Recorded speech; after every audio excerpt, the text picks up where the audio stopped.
Qabxiilee gurguddoo ejjennoo mataa keenyaa nuuf cimsan torban wal faana ilaalla. Yooyyaa akkam jirtu jaallatamtoonniif kabajamtoonni hordoftoota koo Oroon Inspire warri taatan akkam naaf jirtu. Bakki isin jirtanitti gammachuu qofti milkaa'inni jaalalli tokkummaan isiniif haa baay'atu kanan jedhu ana obboleessa keessan Diinaariyaati. Tole egaa guyyaa har'aa kanallee akkuma yoggaa kaanii barnoota baay'ee bareedaa ta'ee fi mi'aawaa ta'e jireenya keenya keessatti murtoon guyyaa keessatti dabarsinu keessatti akkamiin ejjennoo mataa keenyaa godhannee nam tokko utuu nurratti yaada mataa isaa hin fe'in ofitti amanamummaatiin ejjennoo mataa keenyaatiin murtoowwan akkamii murteessuu dandeenya kan jedhudha jechuudha.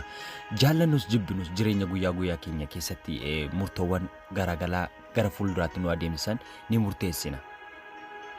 Yoo maal goone yoo ejjennoo qabaanne yeroo murtoowwan adda addaa murteessinu keessatti immoo maal gochuu akka qabnu seeraan wal faana ilaallaa jechuudha.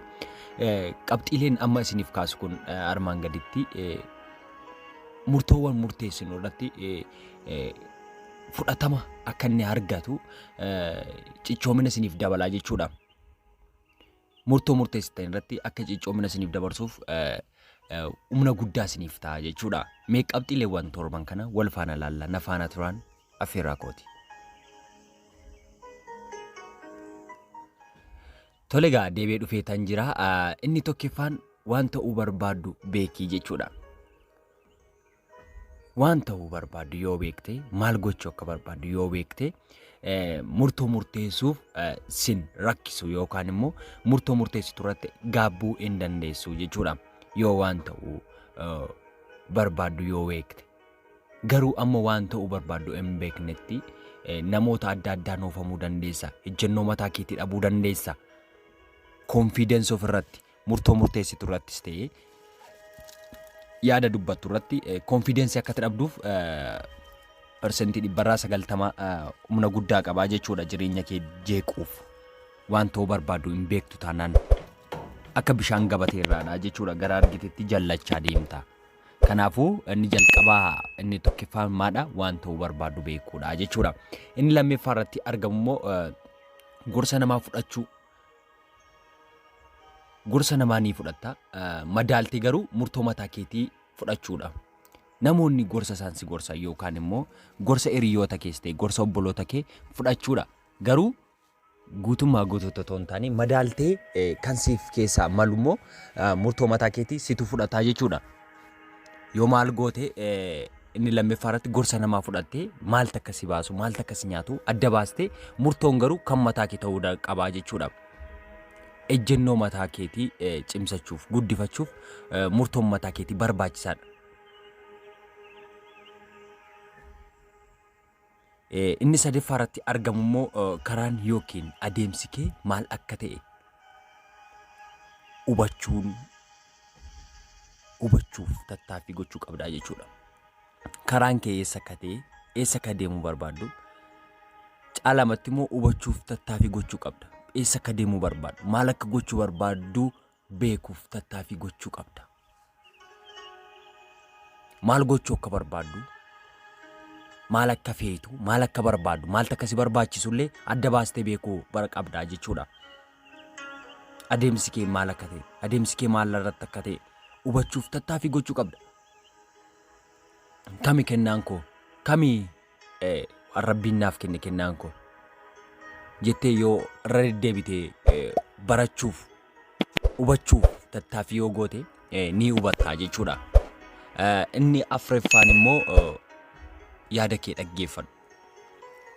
Yaada mataa keetii dhaggeeffadhu. Yaada kee yoggaa dhaggeeffattutti waan baay'ee hubatta.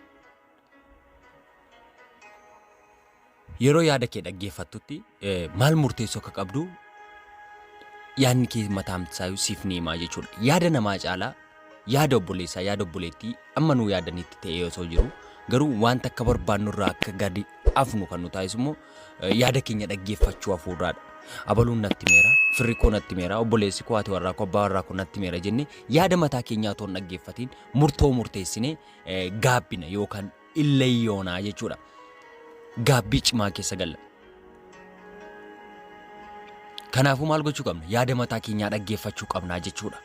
sodaa tokko malee yaada mataa keenya yoo irra deebinee dhaggeeffanne gara fuulduraatti murtoo mataa keenya murteessuuf ejjennoo akkanuun qabaannu nu taasisaa jechuudha. Akkanuma inni shanaffaan immoo akka karaan kee sirrii ta'e sammuu keetiif mirkaneessi. Yaadati yaadaa jirtu yookaan daandiitti irra deemaa jirtu kun akka inni sirrii ta'e sammuu keetti himaa deemuu qabda yookaan mirkaneessuufii qabda. Hanga mirkaneessineefitti yookaan immoo hanga dhugoomsineefitti sammuun kee hin amanu jechuudha. Kanaaf immoo maal gochuu qabda? Of amansiisuu qabda jechuudha. Maal gootee akka inni sirrii ta'e akka karaa sirriirra jirtu akka karaa sirriirra deemaa jirtu yoggaa ofitti himaa deemtutti sammuu keef mirkaneessaa jirtaa jechuudha. Sammuu kee amansiisaa deemaa jirtaa jechuudha. Kanaaf immoo maal gochuu qabda? Akka sirrii ta'e karaatti deemaa jirtu kun sammuu keef ragaa baasuu qabda yookaan mirkaneessuu qabda. Kanaafuu ejjennoo mataa keetii godhachuuf murtoo mataa keetii dabarsuuf karaa sirriirra akka deemaa jirtu sammuu keef mirkaneessuu qabda jechuudha. Inni ja'effaan immoo maal jedha? Ofitti amanummaa ofii barsiisi. Ofitti amanuu of barsiisi. Ofitti amanuu of barsiisi. Ofitti amanuu akkamiin of barsiistaa? Maal gootee moo of barsiistaa ofitti amanuu kan jedhudha. Ofitti amanamummaa yookaan confidence isa jedhamu sana haala kamiin jabeeffataa deemna? Confidence haala kamiin hojjechaa deemna kan jedhu wantoota xixiqqoo irraa kaatee yoo yaalte yoo wantoota xixiqqoo ofitti amanamummaa wanta xixiqqoo irraa kaatee wanta amma guddaa amma waan barbaadee taatu yoo ofitti amanamummaa qabaate waan barbaadde keessana gochuuf wanti si hambisu tokko hin jiru yookaan galma keessanirraa wanti si hambisu tokko hin jiraatu. Ofitti amanamummaa of barsiisaa deemuu qabna.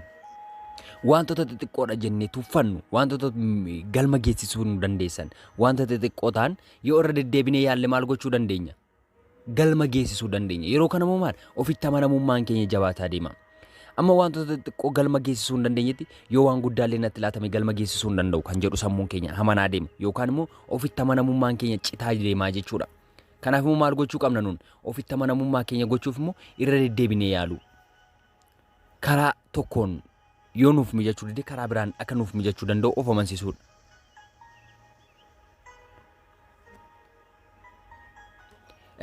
Kanaafuu maal gochuu qabna? Seeraan irra deddeebinee yoo yaalledha. Inni torbaffaaf inni dhumaa immoo nama hundumaa dursitee itti amanuu qabdu mataa keetii. Nama hundumaa dursitee kan itti amanuu qabdu mataa keetii. Eenyumaa olitti kan itti amanuu qabdu mataa keetii. Yoo ofitti namanii namnuu sitti namanu. Yoo confidence hin qabaatiin namnuu kamuufuu hirkoo ta'uu hin dandeessu jechuudha. Kanaafuu maal gochuu qabda?